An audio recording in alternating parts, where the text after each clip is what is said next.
Welcome to the chassis channel. আমি বিদিশা। আজকে আমরা রিসার্চ আর্টিকেল কিভাবে লিখতে হয় তা শেখারই তৃতীয় নম্বর ক্লাসে চলে এসেছি। আজকের ক্লাসে আমরা শিখব এই যে আমরা শুনি স্কোপাস জার্নাল, সেই জিনিসটাই বা কি, বা কিভাবে আমরা চুজ করব যে কোন জার্নালে আমাদেরকে আমাদের রিসার্চ আর্টিকেলটা পাবলিশ করতে হবে, আর কিভাবে আমরা প্রিডেটরি বা ফেক জার্নালকে অ্যাভয়েড করব যখন কোনো পাবলিকেশন করব, তা নিয়েই আজকে জেনে নেওয়া যাক। প্রথমেই জেনে নিই স্কোপাস জিনিসটা কি। মূলত স্কোপাস কোনো জার্নাল না, স্কোপাস হলো একটা ডেটাবেস যার মধ্যে নানান সাবজেক্টের, নানান টপিকের যে সমস্ত ভালো ভালো জার্নালগুলো পাবলিশ হয় তার মধ্যে যে রিসার্চ আর্টিকেলগুলো থাকে তা এই স্কোপাসে কিন্তু দেখা যায়।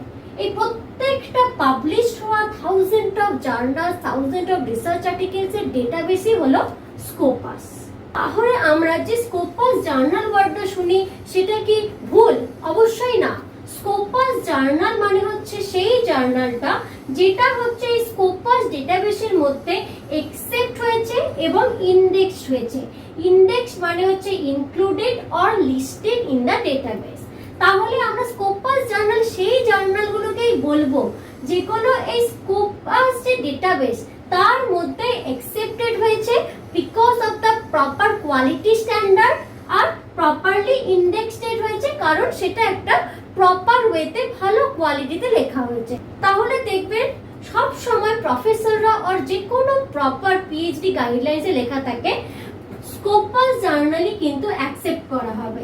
স্কোপাস জার্নাল মানে একটা নির্দিষ্ট কোয়ালিটি তারা মেনটেন করে, তাহলেই তারা তাদের ডেটাবেসে সেই জার্নালটাকে স্থান দেয়। এবার কেন সবাই স্কোপাস জার্নালই প্রেফার করে বা স্কোপাস ডেটাবেসে অন্তর্ভুক্ত জার্নালই তারা বেশি রেপুটেড আর বেশি প্রেফারেবল বলে মনে করে? প্রথমত, স্কোপাস একটা ইন্টারন্যাশনাল ডেটাবেস।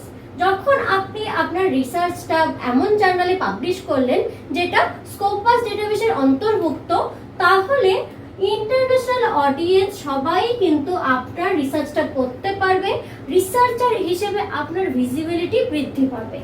দ্বিতীয়ত, যখন অনেক ধরনের অডিয়েন্স, ইন্টারন্যাশনাল, ন্যাশনাল, সমস্ত ধরনের অডিয়েন্স যখন আপনার পেপারটা পড়বে, তখন তারা আপনার পেপার থেকে আইডিয়া নিয়ে তারা আরো বেশি সাইট করবে, আর তখন আপনার পেপারটার মানও অনেক বেশি বৃদ্ধি পাবে।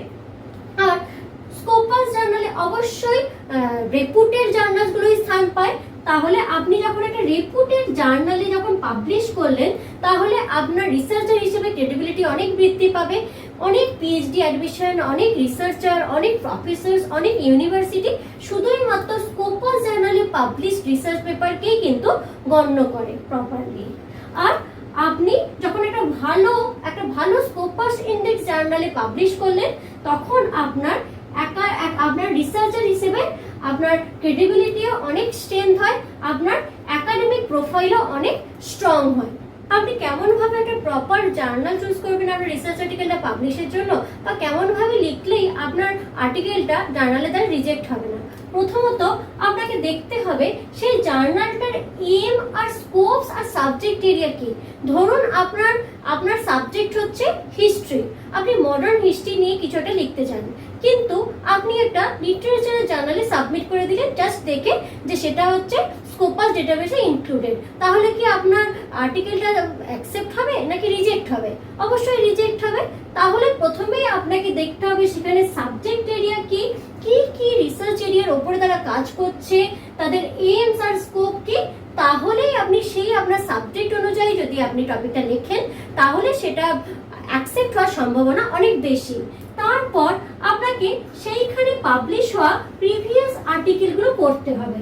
কিছু প্রিভিয়াস আর্টিকেল পড়েই আপনি একটা ধারণা পাবেন এই জার্নালটা কেমন ধরনের আর্টিকেল অ্যাকসেপ্ট করে, তাদের লেখার ধরনটা কিরকম। তাহলেই আপনি আপনার আর্টিকেলটাও প্রপারলি তেমনভাবে সাজাতে পারবেন আর বুঝতে পারবেন ওই জার্নালে পাবলিশ হওয়া আর্টিকেলগুলোর সাথে আপনার সাবজেক্টের মিল আছে কিনা।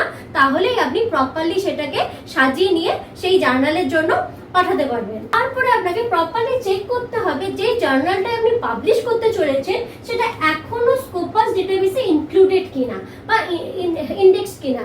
আপনি ধরুন 3 বছর আগে দেখেছিলেন একটা প্রপার পেপার জার্নাল, সেই জার্নালে আপনি ভেবেছিলেন পাবলিশ করবেন, সেই জন্য স্ক্রিনশট করে রেখেছিলেন।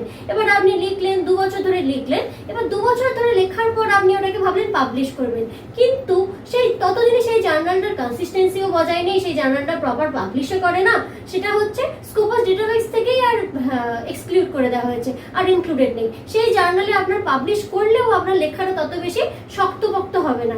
তাহলে আপনাকে দেখে নিতে হবে আপনি যে টাইমটায় পাবলিশ করতে চলেছেন সেই জার্নালটায়, সেই টাইমে সেটা হচ্ছে স্কোপাস ডেটাবেসে ইনক্লুডেড কিনা। আর আপনাকে অথরের গাইডলাইন কিন্তু প্রপারলি চেক করতে হবে। সেখানে এমএলএ ফরম্যাটে লিখতে বলা হয়েছে, নাকি শিকাগো ফরম্যাটে লিখতে বলা হয়েছে, নাকি এপিএফ ফরম্যাটে লিখতে বলা হয়েছে, অ্যাবস্ট্রাক্টটা কত ওয়ার্ডসের মধ্যে লিখতে বলা হয়েছে, সেখানে টাইটেলটা কেমন ভাবে ওরা চাইছে, সমস্ত কিছু গাইডলাইন পড়ে যখন আপনি আপনার রিসার্চ পেপারটা প্রপারলি সাজাবেন, তখন কিন্তু আপনার জার্নালে আর্টিকেলটা অ্যাকসেপ্ট হওয়ার চান্স অনেক বেশি বেড়ে যায়। তাই আপনার রিসার্চটা পাবলিশ করবেন, সেটা পাবলিশ করার আগেই আপনাকে কিছু জিনিস কিন্তু আগে দেখে নিতে হবে। প্রথমত, কে সেই জার্নালটা পাবলিশ করছে বা কারা সেই জার্নালটা পাবলিশ করছে। কোনো অর্গানাইজেশন, কোনো ইউনিভার্সিটি, কোনো প্রপার রিসার্চ ইনস্টিটিউশনস, কোনো বোর্ড, নির্দিষ্ট কোনো অথরাইজড জায়গা থেকেই সেটা পাবলিশ হচ্ছে কিনা সেটা আপনাকে চেক করে নিতে হবে। তারপরে দেখতে হবে রিসার্চটা কি পিয়ার রিভিউড, মানে সেটা কি প্রপারলি পিয়ার দ্বারা রিভিউ করা হয়, নাকি সেটা কোনো পিয়ার রিভিউ না হয়েই নর্মালি পোস্ট করে দেওয়া হচ্ছে, সেটা কিরকম টাইম লাগছে, আপনাকে সেটা কিন্তু দেখতে হবে। এবার আপনাকে দেখতে হবে পাবলিকেশন ফ্রিকোয়েন্সি কিরকম। যদি খুব তাড়াতাড়ি পাবলিশ হয়ে যায়, ধরুন 2-3 দিনের মধ্যেই পাবলিশ হয়ে যাচ্ছে, দেখছেন প্রচুর জার্নাল সেই নামে, তাহলেও কিন্তু সেটা ভালো নয়। তেমনি যদি হচ্ছে সেটা পাবলিশ হতে হচ্ছে অনেক বছর ধরে সময় নিয়ে নেয়, নির্দিষ্ট ভলিউমই পাবলিশ হচ্ছে না, আগের ভলিউম দেখলেন 5 বছর আগে পাবলিশ হয়েছে, তারপরে কোনো পাবলিকেশনই নেই, সেটা যেন প্রপার কনসিস্টেন্সি বজায় রাখে, যেই জার্নালটাতেই আপনি কিন্তু দেবেন, তাহলেই কিন্তু সেটা একটা ভালো জার্নাল। সেখানে এডিটোরিয়াল বোর্ড কারা, সেখানে প্রপার তারা নামকরা রিসার্চার, তারা হচ্ছে প্রপারলি কোনো ইনস্টিটিউশনের সাথে যুক্ত, নাকি কোনো অচেনা লোক যাদেরকে আপনারা গোটা গুগলে কোনো তাদের সম্বন্ধে জানতেই পারছে না, তাহলেই কিন্তু সেটা ভালো জার্নাল নয়। যদি আপনি দেখেন যে এডিটোরিয়াল বোর্ড ভালো, সেখানে প্রপার রিসার্চাররা আছে, তাহলেই বুঝতে পারবেন জার্নালটা একটা ভালো জার্নাল। আর সেই সমস্ত ক্রাইটেরিয়া আপনি ফলো না করলে আপনি কিন্তু প্রিডেটরি জার্নালে আপনার পাবলিকেশন হয়ে যেতে পারে, আর সেটা কিন্তু খুবই ক্ষতিকর। আপনারা কিভাবে বুঝবেন যে জার্নালটা একটা প্রিডেটরি জার্নাল? প্রথমত আপনারা দেখবেন সেখানে পাবলিকেশন ফিস প্রচন্ড বেশি, কিন্তু সেখানের কোয়ালিটি প্রচন্ড কম। তার মানে তারা পাবলিকেশন ফিস নিয়ে আর্টিকেলটা পাবলিশের জন্য যত বেশি না তারা উৎসুক, তারা কিন্তু তাদের জার্নালটার কোয়ালিটি তেমন মেনটেন করছে না। তারা ক্লেম করছে যে আমরা মাত্র 1-2 দিনের মধ্যেই প্রপার রিভিউ করে কিন্তু আপনার আর্টিকেলটা পাবলিশ করে দেবো। একটা রিভিউ কিন্তু অনেক লং প্রসেস, সেটা কি এত তাড়াতাড়ি হয়? অবশ্যই না। সেই জন্য যে সমস্ত জার্নাল ক্লেম করবে আপনি আজকে আমাদের টাকা দিন, আমরা কালকেই পাবলিশ করে দেবো, এমন জার্নালকে কিন্তু কখনো বিশ্বাস করবেন না। তারপরে তারা আনরিয়েলিস্টিক ক্লেম করে তাদের রেপুটেশনের ব্যাপারে। তারা নিজেদের তাদের ব্যাপারে লেখা যে আমরা প্রচন্ড রেপুটেড জার্নাল, কিন্তু আপনি কোনো স্কোপাস ইন্ডেক্সে তাদের নাম খুঁজে পাবেন না। সেই সমস্ত জার্নাল কিন্তু প্রিডেটরি জার্নাল, যার থেকে আপনাকে সাবধান থাকতে হবে। তাহলে একটা রিসার্চ আর্টিকেল লেখার পর যে কমন মিস্টেকস গুলো মেনলি রিসার্চাররা করে, সেগুলো হলো এমন একটা জার্নালকে চুজ করা যেখানে খুব ইজিলি পাবলিশ করা যায়, 2-3 দিনের মধ্যেই জাস্ট টাকা দিলেই পাবলিশ করা যায়। পাবলিকেশন আপনার হয়ে যাবে, কিন্তু সেটা প্রপার আপনাকে স্বীকৃতি দেবে না। দ্বিতীয়ত, সেই জার্নালটা তাদের ইন্টারেস্ট ম্যাচ করছে কিনা তা না দেখে জাস্ট অনেক জার্নালে আপনার পেপার দিয়ে দেয়া। যদি আপনার জার্নালটা সেইখানে সাবজেক্টের সাথে ম্যাচ না করে, তাহলে এমনিই কিন্তু আপনার টপিকটা রিজেক্ট হয়ে যাবে।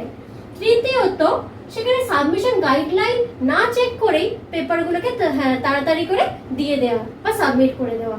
আপনি সেই জার্নালের প্রপার গাইডলাইন, সেটাকে এপিএ তে লিখতে বলেছে, সেটা কত ওয়ার্ডের মধ্যে লিখতে বলেছে, নাকি এমএলএ তে লিখতে বলেছে, সমস্ত কিছু আপনাকে গাইডলাইনগুলো দেখে তারপরেই কিন্তু আপনাকে তেমন ভাবে সাজিয়ে সাবমিট করা উচিত। তাহলেই আপনার রিসার্চ আর্টিকেলটা অ্যাকসেপ্ট হওয়ার সম্ভাবনা অনেক বেশি বেড়ে যায়। তারপরে একই পেপার, ধরুন আপনারা বুঝতে পারলেন না যে কোন জার্নালে আমাদের পেপারটাকে আমরা পাবলিশ করব, অনেক জার্নালে কিন্তু আপনি একই পেপার দিয়ে রাখলেন, সেটা কিন্তু আনএথিক্যালও আর সেটা ঠিকও না। কারণ ধরুন আপনার দুটো জার্নালে আপনার পেপারটা অ্যাকসেপ্ট হয়ে গেল, দুটোতেই পাবলিশ হয়ে গেল, তখন আপনার নিজের লেখার উপরেই কিন্তু প্লেজারিজম চলে আসবে। তো অবশ্যই আপনি একটা জার্নালের ব্যাপারে খোঁজ নিন, তারপরে সেই জার্নালের জন্য আপনার লেখাটাকে প্রিপেয়ার করে সাবমিট করুন। সেখানে যদি রিজেকশন আসে তাহলে কিন্তু অন্য জায়গায় জার্নালটাকে পাবলিকেশনের জন্য দিন। তারপর যে সমস্ত জার্নাল বলে যে 1-2 দিনের মধ্যেই আমরা প্রপার রিভিউ করে পাবলিশ করে দেব, তেমন জার্নালকে কিন্তু বিশ্বাস করা উচিত নয়। এবার খুব সংক্ষেপে জেনে নেওয়া যাক পিয়ার রিভিউড মানে কি। পিয়ার রিভিউড মানে হচ্ছে আপনি আপনার যে জার্নালে পাবলিশ করার জন্য চেষ্টা করছেন সেই জার্নালে কিছু প্রপার সেই বিষয়ে এক্সপার্ট টিম থাকে, যারা হচ্ছে আপনার জার্নালটাকে প্রপারলি রিভিউ করে যে সেটা পাবলিশিং এর যোগ্য কি যোগ্য না, তারা সেই বিষয়ে এক্সপার্ট হয়। আর তারা কি বেসিসে মেনলি আপনার পেপারটাকে পাবলিশিং এর যোগ্য কি যোগ্য না সেটা নিয়ে বিচার করে? প্রথমত তারা দেখে পেপারটিতে প্লেজিয়ারিজম আছে কিনা। যখন দেখে সেটাতে হচ্ছে 60% এর বেশি প্লেজিয়ারিজম, প্রথমেই তারা সেটাকে রিজেক্ট করে দেয়। তারপরে তারা দেখে তাদের যে রিসার্চটা সেটা অরিজিনাল কিনা, নাকি তারা অন্য কারোর রিসার্চই তুলে এনে তারা লিখে দিয়েছে। যদি দেখে যে অরিজিনাল তাহলে তারা অ্যাকসেপ্ট করার কথা ভাবে, পরের ক্রাইটেরিয়াগুলো চেক করে, নয়তো সেখানেই তারা রিজেক্ট করে দেয়। তারপরে দেখে যে আর্গুমেন্টের দ্বারা আপনি প্রপারলি রিসার্চটাকে সাজিয়েছেন সেই আর্গুমেন্ট ভ্যালিড কিনা, নাকি খুব অস্বচ্ছ লাগছে বা খুব অ্যাবস্ট্রাক্ট লাগছে, প্রপারলি কোনো নির্দিষ্ট কনক্লুশন আসছে না। তারা সেটা দেখে এবং যদি তাদের মনে হয় এটা লজিক্যাল নয় তাহলে তারা সেটা রিজেক্ট করে দেয়।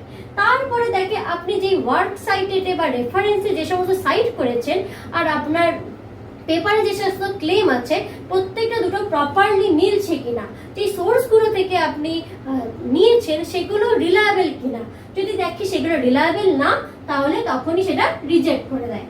তারপরে দেখে আপনি যেই রিসার্চ কোশ্চেন নিয়ে আপনার প্রবলেমটা শুরু করেছেন লাস্টে গিয়ে সেটা প্রুভ করতে পেরেছেন বা প্রুভ করতে পারেননি, কিন্তু প্রপার কনক্লুশনে আসতে পেরেছেন কিনা আপনার রিসার্চটা নিয়ে। তো সেইখানে যদি দেখে কোনো গরমিল থাকে তাহলেই তারা সেই পেপারটাকে রিজেক্ট করে দেয়। আর অবশ্যই তারা দেখে তাদের যে জার্নালের যে রিসার্চ ইন্টারেস্ট তার সাথে আপনার পেপারটা ম্যাচ খাচ্ছে কিনা। তো এই ক্রাইটেরিয়াগুলো আপনাকে সবসময় মাথায় রাখতে হবে। তাহলে আজকের জন্য এখানেই শেষ করছি। আশা করছি আমাদের রিসার্চ আর্টিকেলের ক্লাসগুলো আপনাদের ভালো লাগছে। যদি আপনাদের ভালো লাগে বা কোনো রকম সাজেশন থাকে অবশ্যই কমেন্ট সেকশনে জানান, লাইক করুন, শেয়ার করুন, সাবস্ক্রাইব করুন। আর প্রত্যেক মঙ্গলবার বিকাল 4টের সময় আমাদের এই রিসার্চ আর্টিকেলের ক্লাস আপনারা দেখতে পাবেন। আর যদি আপনারা রিসার্চ আর্টিকেলের পেড ব্যাচ নিতে চান অবশ্যই ডেসক্রিপশন বক্সে চেক করুন। ভালো থাকবেন। আজকের মতো এখানেই শেষ করছি। ধন্যবাদ।